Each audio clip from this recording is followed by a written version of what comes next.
مرحبا، شلونكم؟ أني نورهان. تعالوا وياي شوفوا شنو سوقنا للبيت مسواق. بالبداية طبعا هذا فيديو قديم دا أخلي صوت عليه لأنه هواي فيديوهات انقطعت عن اليوتيوب. بالبداية جبنا لنا كيلوين موز، وبعدها جبنا علبة فراولة. يا فراولة انتم طبعا مسواق البيت يكون حسب الاحتياج، يعني كل أسبوع، كل أسبوعين، كل 10 أيام نحتاج نوصي من التطبيق حسب. وبعد جبنا أيضا نفتح العلاليقة وياكم وحدة وحدة. جبنا طماطة 3 كيلوات طماطة مثل ما واضحة بالصورة يمكم. أنا أحس الصيف مو مال مسواق والله، مال أغلب شي نقضي فواكه. صلاوات الفواكه تنزل هواية، مشمش، خوخ، برتقال وتفاح وموز ونبوق وتوكي وقوجة، لأني يعني الفواكه الصيفية أكثر من الشتوية. هنا خضرة مثل ما تشوفون، أنا من عشاق الخضرة، ولازم أكو خضرة على الغداء وعلى العشاء، ويوميا لازم أكو خضرة، كلش أحب الخضرة. وأيضا معودة عائلتي بالبيت على الخضرة، يعني لازم أكو خضرة. هنا الشبت، تمن باقلة، للدولمة، محشي بصل، شمنت رئيسي، وطبعا هذا سبيناغ. بالشتاء متوفر، بالصيف اكو مال شركة مرسين التشيس مالتها تقريبا ب1500 يكفي طبخة وحدة كل زين. شلون سبيناغ يخبل مثل ما مشاهدين وياي بالفيديو. بعدها شنو اشترينا؟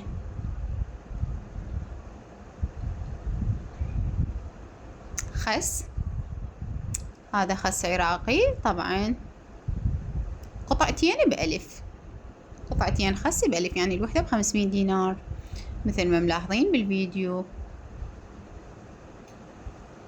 نشيل الخس، نشوف المسواق اللي بعده. إذا تحبون فيديوهات مشتريات مسواق كتبولي بالتعليقات، لا تنسونا باللايك اشتراك، وأيضا حبايبي فعلوا جرس الاشتراك حتى يوصلكم كل شي جديد أنزله. إن شاء الله ما أقطع فيديوهات وأنزل يوم بيومه. شوف العلاقة ما أعرف رقمها 3 4 5 شوندر ينسلق ويا ليمون ودبس الرمان ورمان، شوي لمندوزي، قصة ثانية بصل، هذا بصل أحمر، ما أدري بصل يابس، يمكن بصل يابس، لا بصل يابس مو أحمر، الأحمر ذاك يصير على بنفسجي. خيار للزلاطات، بننجوع ناكل خيار على السريع. وأيضا أسهل الخيار، أسهل قلي وأكلي وطلبي. شلغم، هذا شلغم أيضا جبت فقط كيلو واحد، من حبذا هواذي الشلغم بالبيت هنا. وأيضا جبنا بعد شنو؟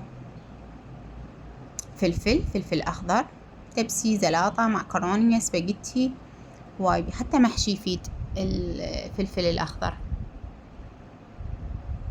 وهنا شوف العلاقة اللي بعدها شنو؟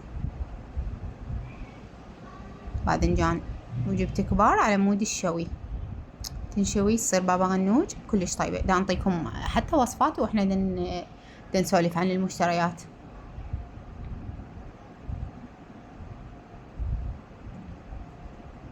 شجر، أنا بالنسبة لي من محبي مرقة الشجر، يعني عراقية اللي تحب مرقة الشجر طيبة وياها حمص ولحم، كلش أحب مرقة الشجر، ومغذية هي، يعني مو اعتباطا نحبها. وأيضا شنو بعد عندنا؟ بطاطا معشوقة الشعب العراقي، بوتيتة، كيلوين بوتيتة. وآخر شي الليمون. حبيتوا هيج فيديوهات لا تنسوني بالدعم، لايك وكومنت حلو مثلكم.